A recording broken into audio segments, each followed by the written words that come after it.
أعمالنا من يهده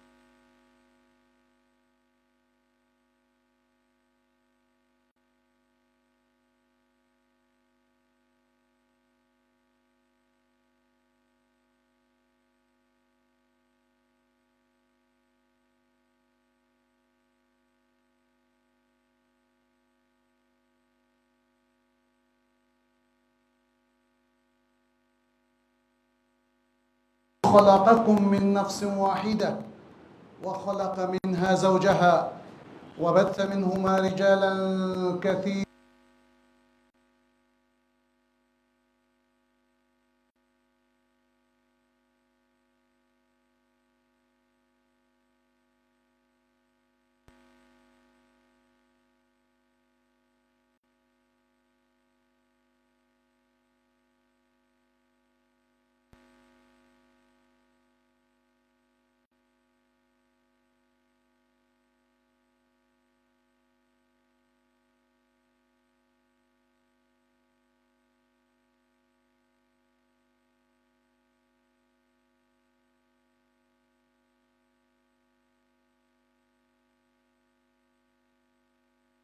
ضلالة وكل ضلالة في النار. ثم أما بعد، أيها المسلمون، أوصيكم ونفسي بتقوى الله عز وجل، فإن التقوى وصية الله لنا ولجميع الأنبياء والمرسلين ولجميع المؤمنين. فاتقوا الله يا عباد الله، اتقوا الله في جميع شؤونكم، اتقوا الله في أنفسكم وأولادكم وأزواجكم وعشيرتكم. نسأل الله سبحانه أن يجعلكم من عباده المتقين ويتقبل منكم صالح الأعمال، إنه ولي ذلك عليه. আল্লাহ সুবহানাহু ওয়া তাআলা অনেক নিয়ামত দিয়েছেন, ইলম দিয়েছেন, আকল বা বুদ্ধিমত্তা দিয়েছেন, জ্ঞান দিয়েছেন। একজন মানুষ আকল, বুদ্ধিমত্তা, জ্ঞান দিয়ে তার সকল পারফরমেন্সকে সুসম্পন্ন করতে পারে না। এর সাথে আরেকটা জিনিস লাগে, যেহেতু আল্লাহ সুবহানাহু ওয়া তাআলা এর পাশাপাশি আমাদেরকে আবেগও দিয়েছেন, সেই আবেগের সঠিক ব্যবহার নিশ্চিত করা। এটাকে আধুনিক মনোবিজ্ঞানের ভাষায় বলা হয় ইমোশনাল ইন্টেলিজেন্স। আবেগীয় বুদ্ধিমত্তা অথবা আবেগকে বুদ্ধিবৃত্তিক কাজে লাগানোটাই হচ্ছে এটা মূল কথা। আমাদের সমাজে যতগুলো অঘটন ঘটে তার অধিকাংশটাই হচ্ছে ইমোশনাল ইন্টেলিজেন্স না থাকার কারণে। মারামারি, কাটাকাটি, হানাহানি সব কিছু কিন্তু আবেগ থেকে উদ্ভূত। ঘৃণা, বিদ্বেষ বা পক্ষপাতিত্ব, অতিরিক্ত ভালোবাসার কারণে এগুলো সবই আবেগের বহিঃপ্রকাশ। ফলে আবেগকে যদি কেউ তার বুদ্ধি দিয়ে এবং জ্ঞান দিয়ে নিয়ন্ত্রণ করতে পারে, তাহলে তার সাফল্য নিশ্চিত। এটাই হচ্ছে সুন্নাতুল্লাহ ফিল আরদ। কত পরিবার ধ্বংস হয়ে যায় শুধু আবেগ সংবরণ না করার কারণে। স্বামীর মুখ দিয়ে তালাকের শব্দটা উচ্চারিত হয় রাগ এবং জেদ থেকে। স্বামী স্ত্রীর মধ্যে হাতাহাতি হয় আবেগ থেকে। আমাদের সমাজেও তাই। দুই প্রতিবেশী, দুই দল, দুই গ্রামবাসী, সব দেখেন খুব ছোট্ট জিনিস থেকে শুরু হয়। আবেগকে বুদ্ধিবৃত্তিক সংবরণ না করার কারণে শেষ পর্যন্ত সেটা খুনাখুনি পর্যন্ত হয়ে যায়। আমরা মানুষরাই তো ঠিক যেমন ব্যক্তিগত কাজগুলো সম্পন্ন করি, এই মানুষরাই দেখেন ব্যবসা বাণিজ্য করে, এই মানুষরাই সামাজিক সব কাজ করে এবং এই মানুষরাই কিন্তু রাষ্ট্র চালায়। প্রত্যেকটা জায়গায় যদি জ্ঞানভিত্তিক বুদ্ধিকে আমরা এস্টাবলিশ করতে না পারি, তাহলে কোথাও সাফল্য নিশ্চিত হবে না। আমাদের বহু আলোচনায় এবং খুতবায় আমরা বলেছি, আল্লাহ সুবহানাহু ওয়া তাআলা আমাদেরকে দিয়েছেন ইলম, এবং সেই ইলমটা কিন্তু ওহীর মাধ্যমে, অভিজ্ঞতার মাধ্যমে অথবা বই পড়ার মাধ্যমে যে জ্ঞানটা আমরা অর্জন করি সেটা মানুষের জন্য, মানবের জন্য যথেষ্ট নয়। যিনি আমাদের স্রষ্টা, খালেক, রব, ইলাহ, তার পক্ষ থেকে দেয়া জ্ঞানটা আমাদের জীবনের ম্যানুয়াল হওয়া উচিত। আমাদের সর্বক্ষেত্রের বাইলজ বলি, গঠনতন্ত্র বলি, যাই যে ভাষায় বলেন না কেন, যদি সেটাকে খুব গুরুত্বের সাথে আমরা না নেই, তাহলে আমরা আল্লাহ কর্তৃক নির্ধারিত ইনস্ট্রাকশন, গাইডেন্স অনুযায়ী কখনো চলতে পারবো না। অতএব সেই জ্ঞানটা আমাদের প্রধান জ্ঞান, এটাকে মনে রেখেই আমাদের বুদ্ধিবৃত্তিকে সেভাবে সাজাতে হবে। আর এই মুসলিম জ্ঞানের আলোকে বুদ্ধিবৃত্তি দিয়ে যদি আমরা আবেগকে কন্ট্রোল করতে পারি, তাহলেই ইসলামের দৃষ্টিতে যে ইমোশনাল ইন্টেলিজেন্সের কথা বলছি সেটা পরিপূর্ণভাবে আমরা রক্ষা করতে পারবো। আজকের মনোবিজ্ঞান কোরআন হাদিসের সবটাকে ধারণ করে নাই, ফলে আজকে বিজ্ঞানের এত যে সফলতা, এত যে উন্নতি, সেটা কিন্তু মানুষকে সঠিক পথ দেখাতে পারেনি। বিজ্ঞানের চরম অপব্যবহার আমরা দেখছি, এবং এটার সাথে জড়িত হচ্ছে আবেগ। রাষ্ট্রীয় অনাচার কিংবা বৈশ্বিক যুদ্ধ দেখেন, সেখানেও কিন্তু আবেগের স্থান। তারা যুদ্ধ লাগাচ্ছে, কেন যুদ্ধ লাগাচ্ছে? বুদ্ধিবৃত্তি কোথায়? মানবতার কি উন্নয়ন হচ্ছে এই যুদ্ধের মাধ্যমে, রক্তারক্তির মাধ্যমে? এটা কি বিশ্ব নেতৃত্ব খেয়াল করছে? করছে না। কারণ তারা আবেগপ্রবণ, তাদের হাতে পাওয়ার। স্বামীর হাতে পাওয়ার থাকলে যেমন তালাক দিয়ে সে ট্রিগার টিপে স্ত্রীর বিরুদ্ধে, ঠিক তেমনি অনেক শক্তির লোকেরাও তারা সাধারণ জনগণের কথা ভাবে না। পৃথিবীর মানুষ কত কষ্টে আছে এটাও তারা ভুলে যায়, কারণ তারা আবেগকে নিয়ন্ত্রণ করেনি। সব ক্ষেত্রে আপনি দেখবেন পৃথিবীর মানুষ যারা কল্যাণ চায়, তারা কি সত্যিই কল্যাণ চায়? কল্যাণ সবচেয়ে বেশি চেয়েছে তো ইসলাম।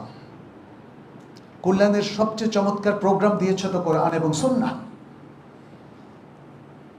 মানুষের উপকারের জন্য এই যে কল্যাণের প্রোগ্রাম, এটাকে ইগনোর করে, উপেক্ষা করে আসলে কোনোদিন কোনো রাষ্ট্র, কোনো সমাজ, কোনো কমিউনিটি, কোনো ব্যক্তি, কোনো পরিবার কেউ আসলে সত্যিকারের উন্নয়ন এর দেখা পাবে না। যাই হোক, আমাদের মূল ফোকাসটা হচ্ছে কিভাবে আবেগকে আমরা নিয়ন্ত্রণ করব।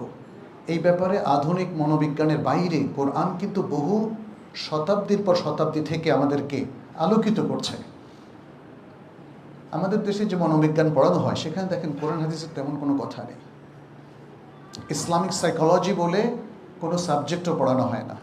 আমাদের জেনারেল ইউনিভার্সিটিগুলোর কথা বলছি, যদিও কিছু কিছু ইসলামী বিশ্ববিদ্যালয় ইসলামিক সাইকোলজি নিয়ে পড়াশোনা করায়, এটা আরব দেশে, আমাদের বাংলাদেশে না।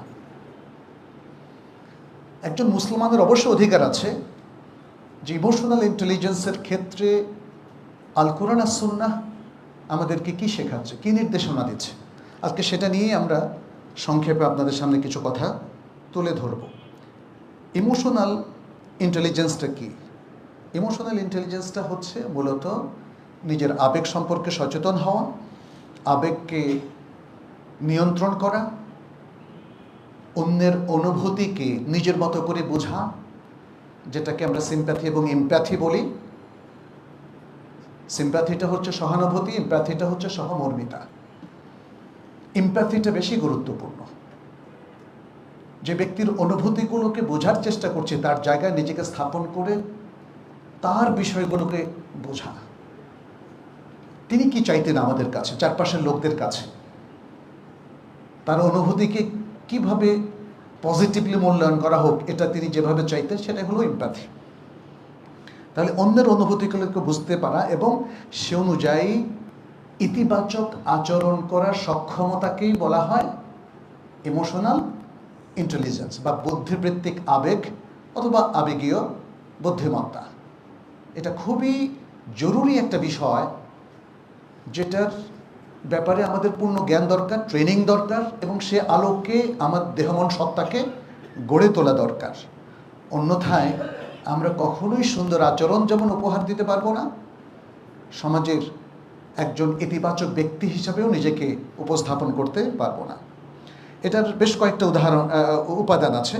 একটা হলো সেলফ অ্যাওয়ারনেস, আত্মসচেতনতা এবং আত্মসংযম, যেটার অ্যারাবিক বা কোরআনিক প্রতিশব্দ হচ্ছে তাকওয়া। তাকওয়াকে আমরা সংযম বলি। এই সংযমটা কোত্থেকে আসে আমরা সেটা নিয়ে আলোচনা করব।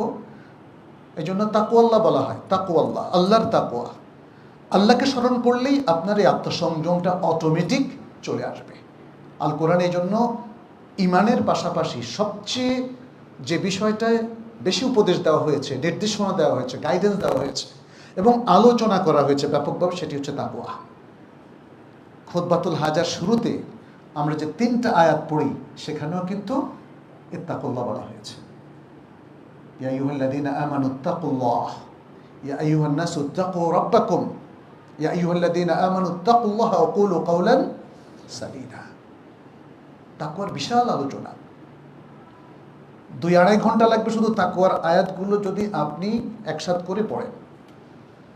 তাহলে আমরা ইমোশনাল ইন্টেলিজেন্সের মধ্যে প্রথম পয়েন্টটা দেখি সেলফ অ্যাওয়ারনেস, যেটা তাকওয়ার মাধ্যমে অর্জন করা যায়। দ্বিতীয় হচ্ছে সেলফ রেগুলেশন অথবা সেলফ কন্ট্রোল, আত্মনিয়ন্ত্রণ, নিজেকে নিয়ন্ত্রণ করা। আবেগ চায় আমরা নিজেকে নিয়ন্ত্রণ না করি, তাই না? দেশে বিদেশে কত জায়গায় দেখলাম আপন প্রিয় মানুষকেও মানুষ মেরে ফেলে অনেক সময়, আউট অফ অ্যাঙ্গার, রাগ, জেদ কন্ট্রোল করতে পারেনি। এটা হলো নিয়ন্ত্রণ, আত্মনিয়ন্ত্রণ। তৃতীয় হচ্ছে মোটিভেশন, যেটাকে আমরা প্রণোদনা বলি বা আভ্যন্তরীণ প্রেরণা। এবং চতুর্থ হচ্ছে সহমর্মিতা বা এমপ্যাথি। এবং সর্বশেষ হচ্ছে সোশ্যাল স্কিল, সামাজিক যে দক্ষতাগুলো আছে। ইসলামী দৃষ্টিভঙ্গিতে আমরা এই পয়েন্টগুলো একটু তুলে ধরতে চাই আজকে সংক্ষিপ্তভাবে। প্রথমে আমরা যেটা বলেছি আত্মসচেতনতা, নিজের আবেগকে চেনা। এ প্রসঙ্গে দেখেন আল্লাহ সুবহানাহু ওয়া তাআলা কিন্তু আমাদেরকে নির্দেশনা দিয়েছেন সূরাতুল হাশরের 18 নম্বর আয়াতে। কি বলছেন? ইয়া আইয়ুহাল্লাযীনা আমানু ইত্তাকুল্লাহ ওয়াল তানজুর নাফসুম মা কদ্দামাত লিগাদ। হে ঈমানদার লোকেরা, তোমরা আল্লাহকে ভয় করো, অর্থাৎ আল্লাহর তাকওয়া অবলম্বন করো। এবং প্রত্যেক ব্যক্তি যেন খুব গভীরভাবে লক্ষ্য করে আগামী দিনের জন্য, অর্থাৎ আখিরাতের জন্য সে কি অগ্রে পাঠিয়েছে। ছোট্ট একটা আয়াত, আপনার জীবনের সোনার অক্ষরে লেখার মতো, মনে রাখার মতো, সার্বক্ষণিকভাবে স্মরণ রাখার মতো। কিন্তু স্মরণ কি আমরা রাখি? আমাদের অধিকাংশ মানুষ কিন্তু সবসময় তাকওয়া থেকে একটু দূরে থাকে। বুড়ো হলে তাকওয়া অবলম্বন করবে, তার আগ পর্যন্ত তাকওয়াকে অ্যাভয়েড করতে হবে, না তো খারাপ কাজ করা যাবে না, নিজের স্বার্থ উদ্ধার করা যাবে না। যাই হোক, এই আয়াত আমাদেরকে আত্মমূল্যায়নের একটা চমৎকার শিক্ষা দেয়। আমার জীবনের সার্বক্ষণিক করণীয় হচ্ছে তাকওয়াল্লাহ। আর যে আত্মসমালোচনা বলি অথবা আত্মমূল্যায়ন বলি, সেটি হচ্ছে আগামী দিন আমার কি হবে সেই হিসাবটা করা, এবং এটা রেগুলারলি করতে হবে। এজন্য একজন মুসলিম সে রেগুলার যেমন এই হিসাবটা করবে, সে বিভিন্ন সময়েও এটাকে আরও ব্যাপকভাবে হিসাব করবে। একটা বছর যাওয়ার পরেও সে হিসেব করবে যে গত বছর কী কাজ করলাম, ভালো কি করলাম, মন্দ কি করলাম, মন্দ কাজগুলোর উপশম কি হতে পারে, কিভাবে অন্যায়, জুলুম, দুর্নীতি এবং খারাপ কাজগুলো থেকে আমি সরে আসতে পারবো, আমার জীবনকে পবিত্র করতে পারবো, পরিচ্ছন্ন করতে পারবো, আরও বেশি ট্রান্সপারেন্ট হতে পারবো। এটা কিন্তু হয় না।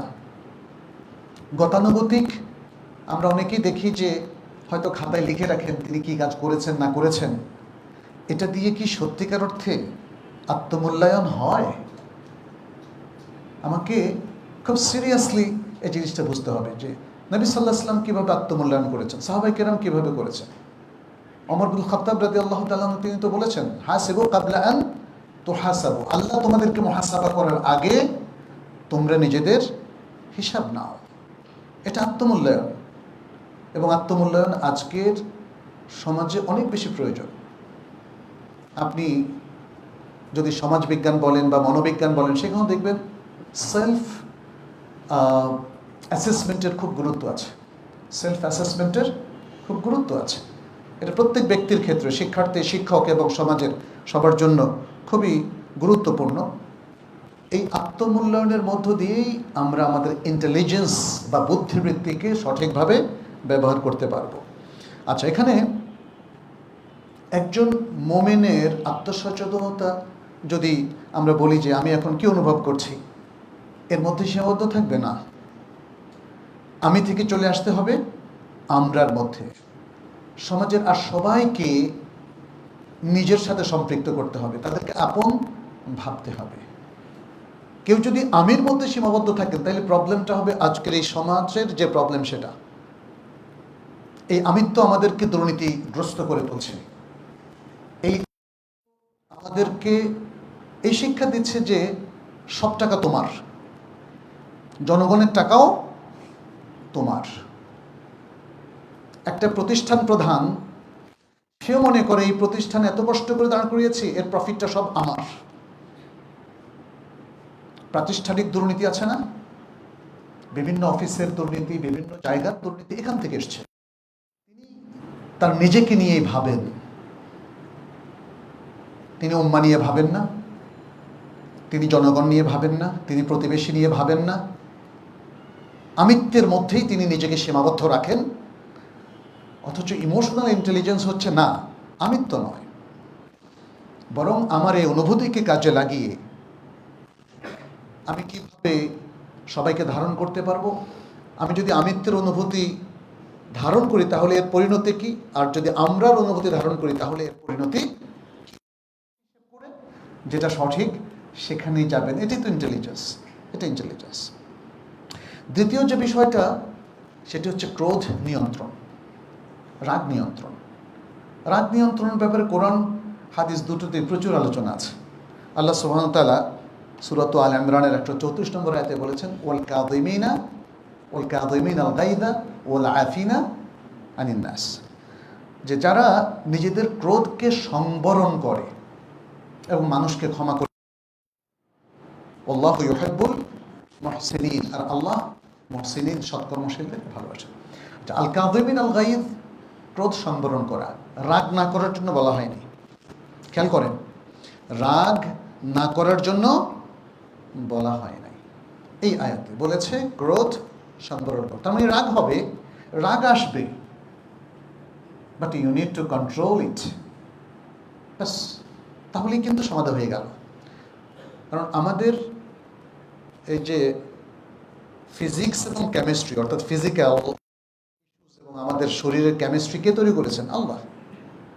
তো রাগ তো, আবেগ তো আমাদের মধ্যে দিয়ে দিয়েছেন, আল্লাহ দিয়েছেন, বাট তিনি বলেছেন, কিছু ইনস্ট্রাকশন দিয়েছেন যেন আমরা রাগকে দমন করি, রাগকে দমন করি। ক্রোধ সংবরণ করা, এটাই হচ্ছে এখানে ইন্টেলিজেন্স। ক্রোধ করতে কোনো অসুবিধা নেই, অনেক সময় রাগ করার প্রয়োজনও হয়। এজন্য রাগের কিছু পজিটিভ দিকও আছে। আপনি রাগের সময় যদি রাগ না করেন, তাহলে কেউ আপনাকে মানবে না, তাই না? তাহলে রাগের কিছু, এটি ইমোশনাল ইন্টেলিজেন্স যে আপনি এখন রাগ করবেন,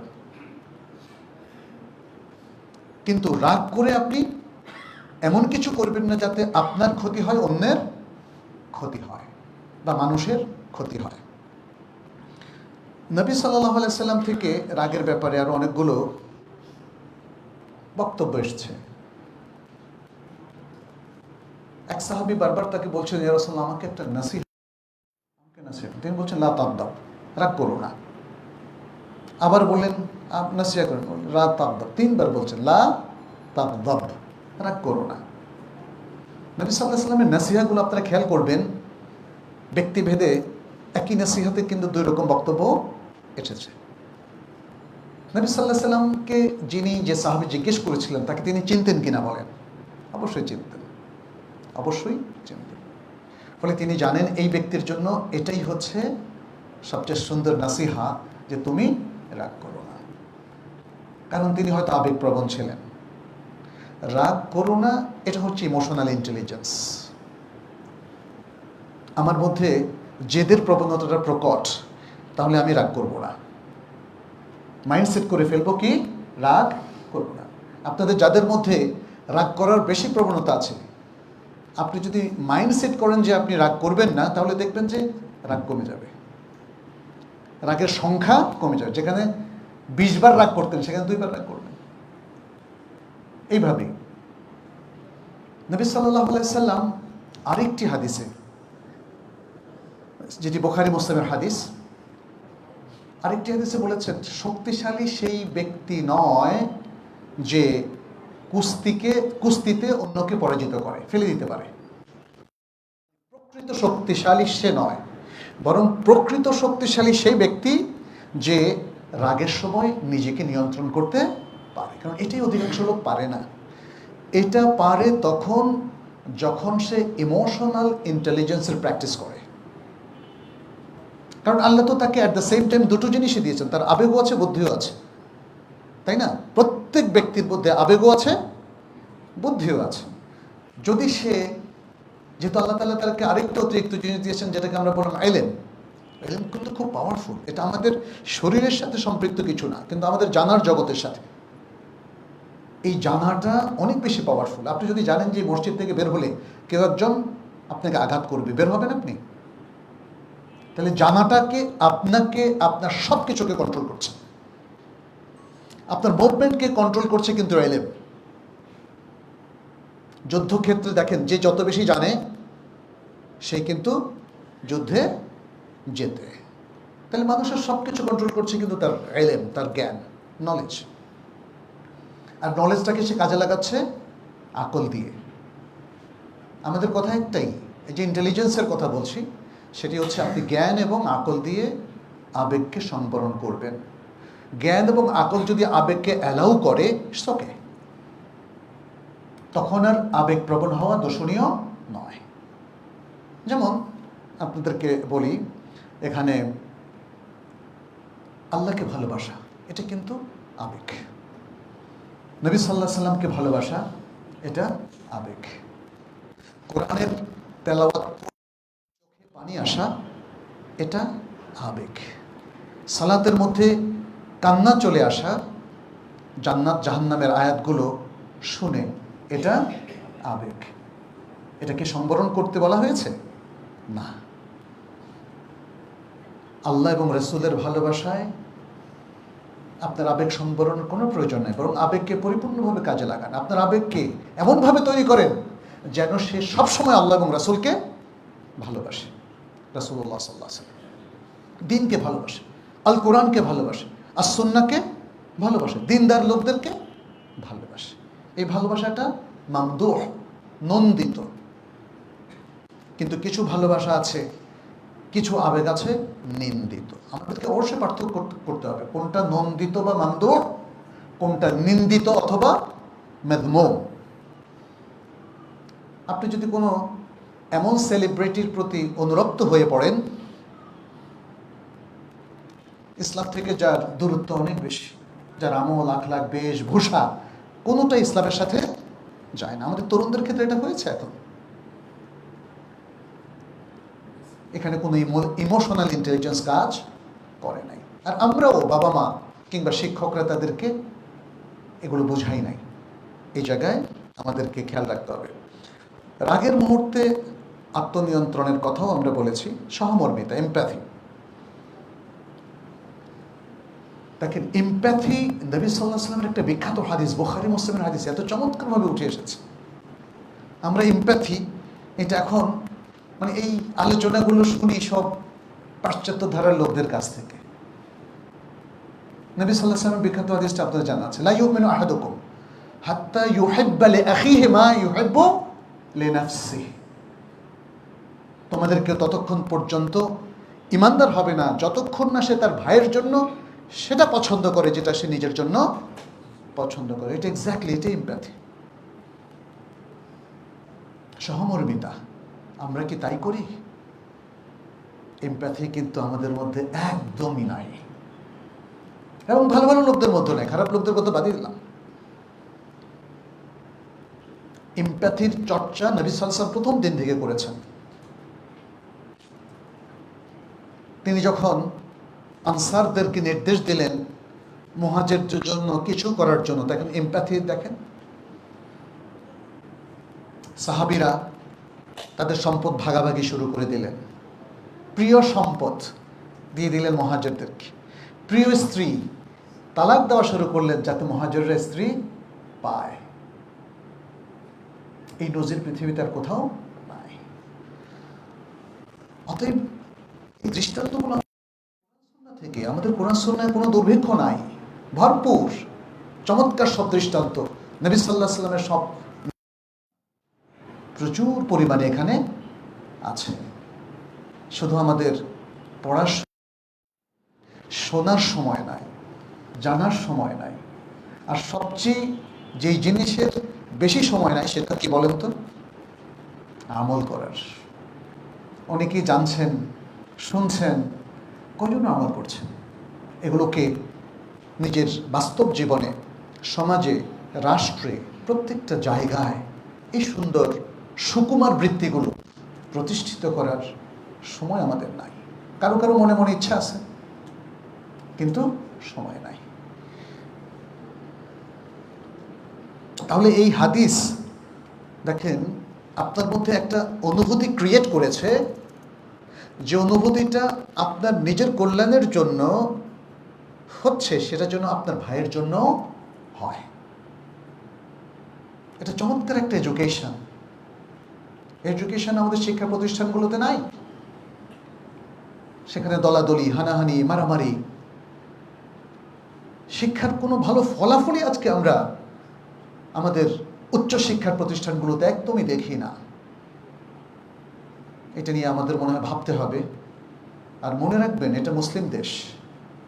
এখানে আপনি যতই পাশ্চাত্যকরণের চেষ্টা করেন, যতই আপনি অমুসলিমদের কৃষ্টি কালচার নিয়ে আসার চেষ্টা করেন, এই না এই দেশের উন্নতি হবে, না এই দেশের মানুষের উন্নতি হবে।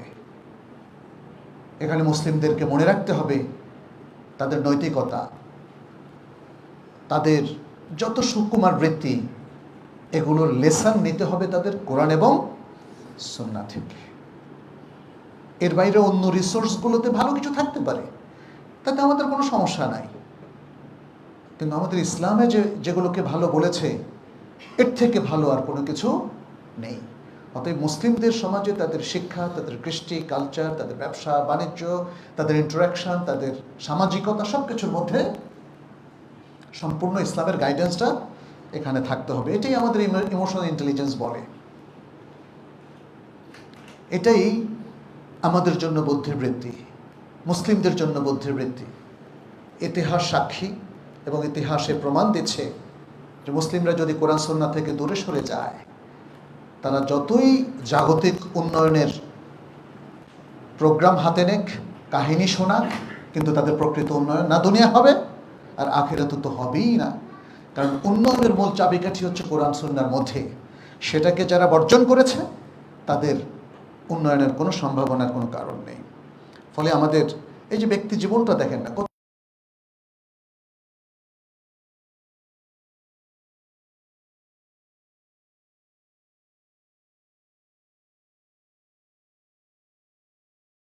তাই না? প্রতিবেশী দায়িত্ব পালন করে না। আমরা মানে সর্বত্র, সামাজিকতার ক্ষেত্রে, প্রাতিষ্ঠানিক ক্ষেত্রে, এবং রাজনৈতিক ক্ষেত্রেও একই ধরনের দুর্দশা বারবার চিত্রিত হয়, মঞ্চস্থ হয়। কারণ একই ক্যারেক্টার সব জায়গায় সবাই অ্যাডপ্ট করেছে, অবলম্বন করেছে। মানুষ যখন একই স্বভাব রপ্ত করে, তখন তার ফলাফলও কিন্তু একই হয়। এটা আল্লাহর সিস্টেম। সবাই কিন্তু চোখ দিয়ে দেখে, নাক দিয়ে কি কেউ দেখেন?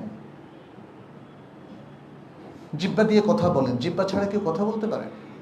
দাঁত দিয়ে খান, দাঁত ছাড়া? হ্যাঁ, পাইপ দিয়ে খাওয়ানো যায়, সেটা তো বিশেষ অবস্থা। সবার হার্ট একই কাজ করে, সবার কিডনি একই কাজ করে। আজকে সবাই মিলে যদি অন্যায় করেন তাহলে ন্যায়ের ফলাফল পাবেন না। আবার সবাই মিলে যদি ন্যায়ের পক্ষে থাকেন তাহলে অন্যায় করার যে খারাপ ফলাফল সেটা ইনশাল্লাহ আমাদেরকে আল্লাহ দেবেন না। অতএব যদি সমাজ রাষ্ট্র দুর্নীতিতে ছেয়ে যায় তাহলে এখানে কাঙ্ক্ষিত ফলাফল কখনো আসবে না। কাঙ্ক্ষিত ফলাফল আনার জন্য আমাদের সুকুমার বৃত্তিগুলোকেই কাজে লাগাতে হবে। রাসূল সাল্লাল্লাহু আলাইহি সাল্লামের কোমল আচরণ আর রিফক, আর রিফক রিফক দেখেন, অনেক সময় আমরা ভাবি যে আমাকে সব জায়গায় আমার ডমিনেশন বা শক্তি, আমার দাপট বজায় রাখার জন্য কি করতে হবে? অর্ডার করতে হবে এবং কঠিন ব্যবহার। আসলে কি সত্যি এটা? না, কোথাও কোথাও কঠিন হওয়া লাগতে পারে, এটি ইন্টেলিজেন্স ঠিক করে দেবে, তখন কঠিন হবেন, আর অন্যথায় কোমল ব্যবহার করবেন। কোমল ব্যবহার এমন কিছু আপনাকে প্রদান করবে যেটা কঠোরতা আপনাকে দিতে পারে না। এখানে দেখেন নবী সাল্লাল্লাহু আলাইহি সাল্লামের হাদিস রয়েছে, তিনি বলছেন আল্লাহ মানুষকে যা সুন্দর দিয়েছেন তার মধ্যে একটা হচ্ছে রিফক। রিফকের মাধ্যমে এমন কিছু অর্জন করা যায় যেটা কঠোরতার মাধ্যমে অর্জন করা যায় না বা অর্জিত হয় না। এছাড়াও আল্লাহ সুবহানাহু ওয়া তাআলা তার নবীকে কোমলতা প্রদর্শনের নির্দেশ দিয়েছেন এবং বলেছেন যে এখানে কঠোরতা যদি তুমি সরে যাবে, ফাবিমা রাহমাতিল্লাহ মিনাল্লাহি ফাবিমা রাহমাতিন মিনাল্লাহি লিনতা লাহুম ফালাউ কুনতা গাযযান গালিযাল কলবি লানফাদ্দু মিন হাওলিক। আল্লাহর রহমতে আপনি কোমল হয়েছেন, যদি আপনি কঠোর হৃদয় সম্পন্ন রূঢ়ভাষী হতেন তাহলে মানুষ আপনার চারপাশ থেকে সরে যেত। অতএব ইন্টেলিজেন্স হচ্ছে এটাই যে আমরা স্বাভাবিকভাবে মানুষের সাথে সুন্দর ব্যবহার করব, কোমল ব্যবহার করব, বিনয়ী ব্যবহার করব। আচ্ছা, এখানে সহিহ মুসলিমের একটা হাদিস, সেখানে নবী সাল্লাল্লাহু আলাইহি ওয়াসাল্লাম বলছেন নিশ্চয় আল্লাহ কোমল এবং তিনি কোমলতাকে ভালোবাসেন, কোমলতার মাধ্যমে এমন কিছু দান করেন যা কঠোরতার মাধ্যমে তিনি দেন না। আচ্ছা, অতএব তাইলে আমাদেরকে আমাদের পরিবার, আমাদের সামাজিকতা, আমাদের প্রতিষ্ঠান, সব জায়গায় আমাদেরকে যে ব্যবহার করতে হবে সেটা হলো এই যে কেউ ভুল করলে তাকে অপমান না করে বোঝানো, এবং কেউ দুর্বল হলে তাকে সাহায্য করা, কেউ ব্যর্থ হলে তাকে উৎসাহ দেওয়া। এভাবে সুন্দর, বিনয়ী এবং ভদ্র ব্যবহার আমরা করতে পারি। এরপর হলো ক্ষমাশীলতা। এটা ইমোশনাল ইন্টেলিজেন্সের মধ্যে অন্যতম। ক্ষমাশীলতা যদি বোকামি হতো তাহলে নবী সাল্লাল্লাহু আলাইহি সাল্লাম মক্কা বিজয়ের দিন ক্ষমা করতেন না। পৃথিবী সবচেয়ে সুন্দর ক্ষমা দেখল মক্কা বিজয়ের দিন ৮ম হিজরি সালে। মুসলমানদের বিশাল শক্তি, ১০,০০০-এরও বেশি সাহাবী নিয়ে নবী সাল্লাল্লাহু আলাইহি সাল্লাম মক্কায় প্রবেশ করলেন, কোনো প্রতিরোধী তারা করতে পারে নাই। নবী সাল্লাল্লাহু আলাইহি সাল্লাম অল্প কয়েকজন, ৪-৫ জন ছাড়া কাউকে শাস্তি দেন নাই এবং কোনো ম্যাসেকার হয় নাই, কোনো রক্তারক্তি হয় নাই। একটা ক্ষমার অমোঘ বাণী তিনি সবার উদ্দেশ্যে পেশ করেছিলেন। আজও নবী সাল্লাল্লাহু আলাইহি সাল্লামের সেই ক্ষমার বাণী শুনে আমরা শিহরণ বোধ করি, আমাদের পশম খাড়িয়া হয়ে যায়। কি বলেছিলেন নবী সাল্লাল্লাহু আলাইহি সাল্লাম? তিনি বলেছিলেন লা তাসরিবা আলাইকুমুল ইয়াউম, আজ তোমাদের বিরুদ্ধে আমাদের কোনো অনুযোগ নাই। ওয়া আনতুমুত তুলাকা, তোমরা মুক্ত, তোমাদেরকে ক্ষমা করে দেওয়া হলো। ফলে কি হলো? রক্তারক্তি এবং শক্তি প্রয়োগ করে কয়জনকে মুসলিম বানানো যেত বলেন? আর মানুষ যদি ভয় ইসলাম গ্রহণ করত, এটা কি থাকতো? থাকতো না। মানুষ দেখলো ইসলাম এত সুন্দর, ইসলামের নবী এত ভালো, এভাবে ক্ষমা করতে পারেন। আমরা ছিলাম দুর্বৃত্ত, কি কষ্ট আমরা নবীকে দেই নাই। সে মক্কি জীবনের কথা তাদের মনে আছে সবার। 13টা বছর সে আবি তালেবের মধ্যে 3টা বছর অন্তরীণ রাখা হলো, খাদ্য সরবরাহ বন্ধ করে দেওয়া হয়েছিল। তাদেরকে আজকে নবী সাল্লাল্লাহু আলাইহি সাল্লাম ক্ষমা করে দিলেন। Out of intelligence, out of intelligence. এভাবেই মানুষের মনকে দখল করতে হয়, জাতির ভালোবাসা পেতে হয়। এবং এভাবেই এমন কিছু অর্জন করা যায় যেটা অন্যভাবে অর্জন করা যায় না। এই জন্য আল্লাহ সুবহানাহু ওয়া তাআলা সূরা নূরের মধ্যে বলছেন ওয়ালিয়াফু ওয়ালিয়াসফাহু, তারা যেন ক্ষমা করে এবং অপেক্ষা করে, দোষ ত্রুটিগুলোকে অপেক্ষা করে। কারণ দোষ ত্রুটি দেখলে আপনি আবার জেদ চলে আসতে পারে। অতএব মানুষকে ক্ষমা করেন এবং তার অনেক কিছু ইগনোর করেন, এর মধ্য দিয়ে আপনি বড় সাফল্য পাবেন। প্রত্যেকটা জায়গায় যদি মানুষকে ধরেন তাহলে অসহনীয় হয়ে যায়, অসহ্য হয়ে যায় মানুষের কাছে, শত্রুতা হয়ে যায় এবং এরকম একটা বাজে পরিবেশের মধ্যে দিয়ে পজিটিভ কিছু হয় না। কথা বলার ক্ষেত্রে ইমোশনাল ইন্টেলিজেন্সটা কি? কোরআন বলছে ওয়াকুলু লিন্নাসে হুসনা, মানুষের উদ্দেশ্যে সুন্দর কথা বলো, এটাই হলো ইমোশনাল ইন্টেলিজেন্স। কিন্তু আমাদের অনেকে এটা করে না। আর ফেসবুকের কথা তো বলাই বাহুল্য, তাই না? একটু মতভেদ হলে একদম গালি গালাজ, ইন্না লিল্লাহি ওয়া ইন্না ইলাইহি।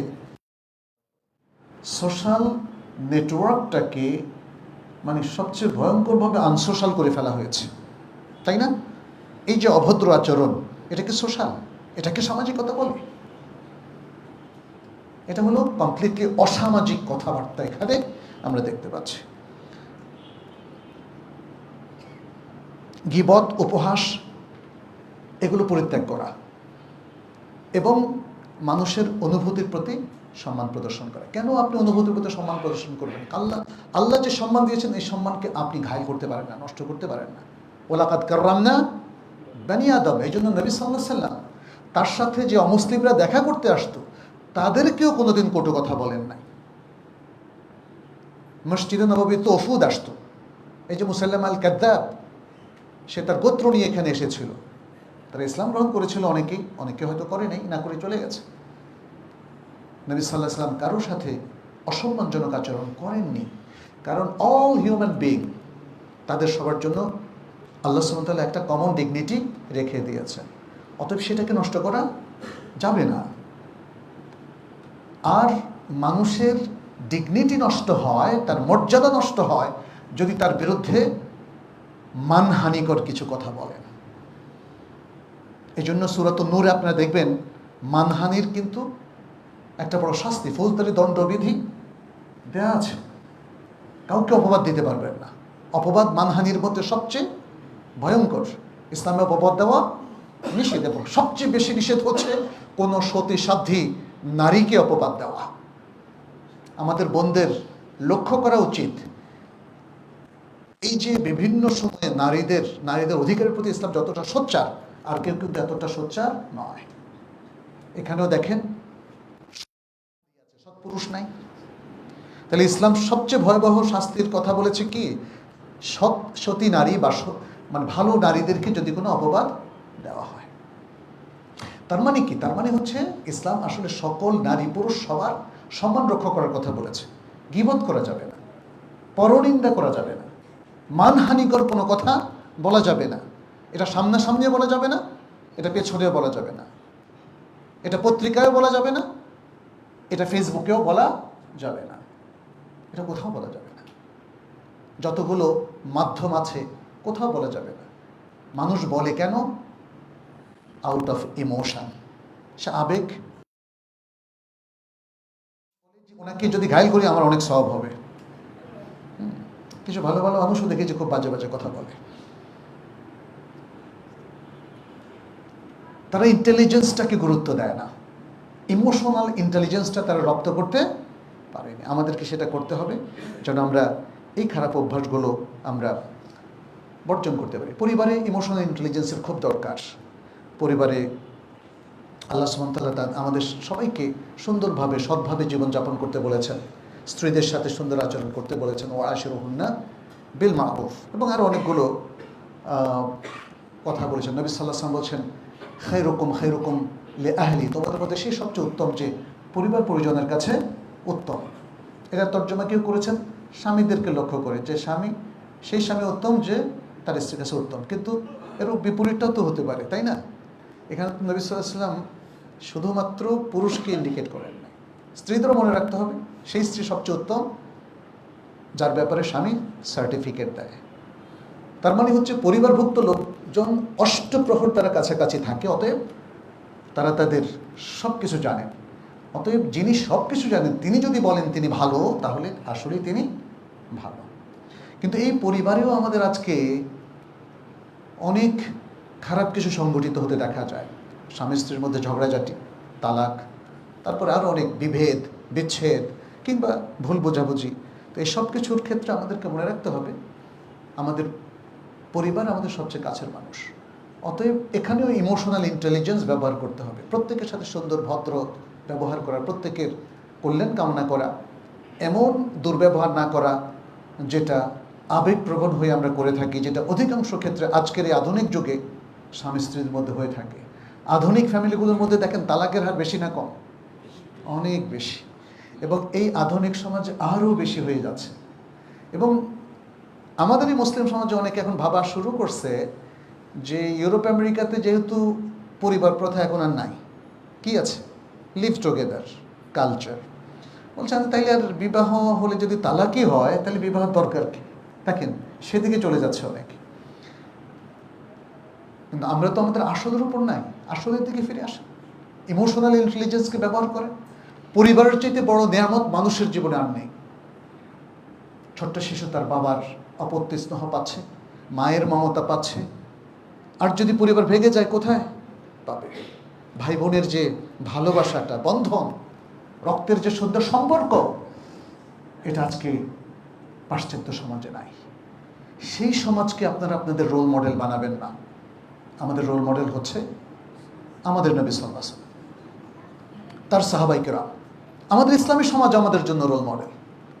অতএব ইন্টেলিজেন্সটাকে কোরআন সুন্নাহর আলোকে একটু সাজিয়ে নেন, আর সে আলোকে আবেগকে আপনার এই সুন্দর ইন্টেলিজেন্সের আলোকে নিয়ন্ত্রণ করেন, জীবন সুন্দর হবে। প্রিয় উপস্থিতি, আসুন আমরা কোরআন সুন্নাহর আলোকে নিজের জীবনটাকে একটু সাজিয়ে নেই। আজকে যত আধুনিক জ্ঞান বিজ্ঞান যাই বলেন না কেন, আধুনিক মনোবিজ্ঞান, সমাজবিজ্ঞান আমাদের অনেককে যে ধারণাগুলো দিয়েছে, এই ধারণাগুলোর মধ্যে অপূর্ণতা আছে, পূর্ণতা আছে কোরআন এবং সুন্নাহর মধ্যে। অতএব আমরা যেন এই আধুনিক বিজ্ঞানের এই বিষয়গুলো আমরা যেন আমাদের কোরআন সুন্নাহর আলোকে বাস্তবায়ন করি। আল্লাহ আমাদের সবাইকে তৌফিক দান করুন। আকুলু কাওলি হাদা ওয়া আস্তাগফিরুল্লাহ লি ওয়া লাকুম ওয়া লিসাইরিল মুসলিমিন ফাস্তাগফিরুহু ইন্নাহু হুয়াল গফুরুর রহিম।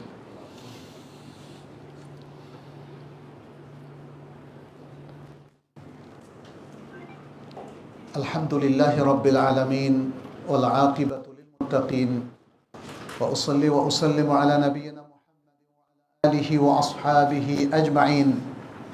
আম্মা বা'দ, আইয়ুহাল মুসলিমুন ইত্তাকুল্লাহ, ইত্তাকু রাব্বাকুম ওয়া ইলাহাকুম ওয়াত্তাবিউ সুন্নাতা নাবিয়্যিকুম আল্লাযী লানা কুদওয়াহ।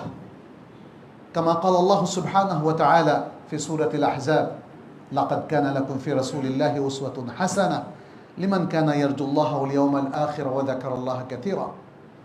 اللهم تقبل منا إنك أنت السميع العليم وتب علينا إنك أنت التواب الرحيم. ربنا عليك توكلنا وإليك أنبنا وإليك المصير. عباد الله, আল্লাহ সুবহানাহু ওয়া তাআলার শুকরিয়া আদায় করি যিনি আমাদেরকে পরিপূর্ণ মানব হিসেবে সৃষ্টির পরে ঈমান এবং ইসলামের মহান নিয়ামত আমাদেরকে দিয়েছেন। আলহামদুলিল্লাহ।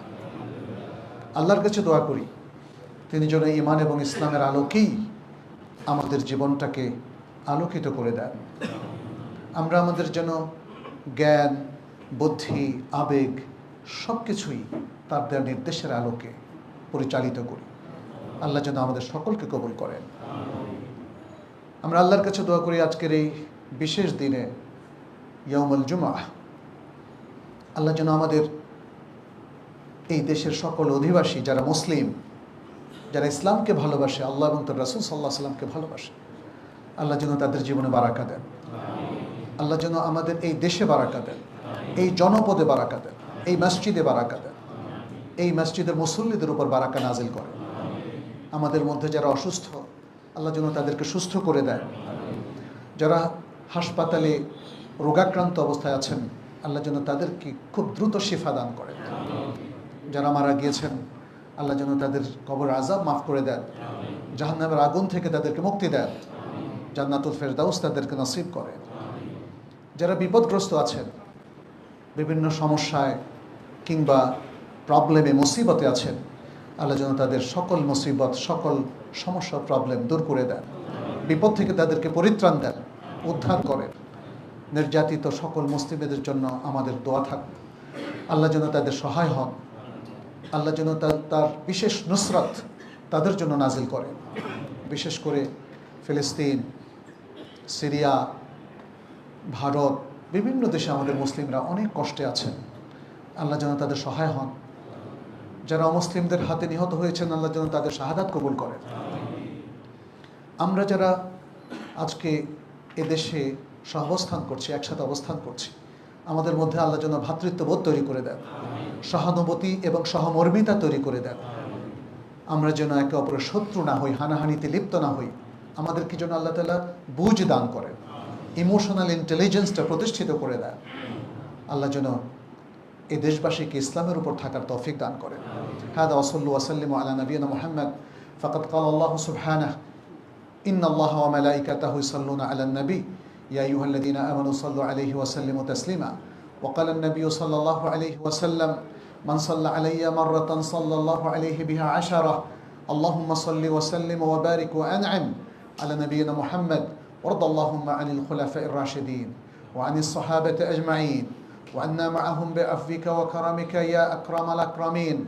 اللهم أعز الإسلام والمسلمين، اللهم أعز الإسلام والمسلمين، اللهم أعز الإسلام والمسلمين، اللهم انصر الإسلام والمسلمين، اللهم فرج هم المهمومين من المسلمين، واقض الدين عن المدينين، واشف مرضانا ومرضى المسلمين يا رب العالمين. تقبل منا إنك أنت السميع العليم، وتب علينا إنك أنت التواب الرحيم. ربنا لا تزغ قلوبنا بعد إذ هديتنا وهب لنا من لدنك رحمة إنك أنت الوهاب. ربنا آتنا في الدنيا حسنة وفي الآخرة حسنة وقنا عذاب النار. عباد الله، إن الله يأمر بالعدل والإحسان وإيتاء ذي القربى وينهى عن الفحشاء والمنكر والبغي يعظكم لعلكم تذكرون. فاذكروه يذكركم واشكروه يزدكم ولذكر الله أكبر والله يعلم بما تصنعون وأقيموا الصلاة.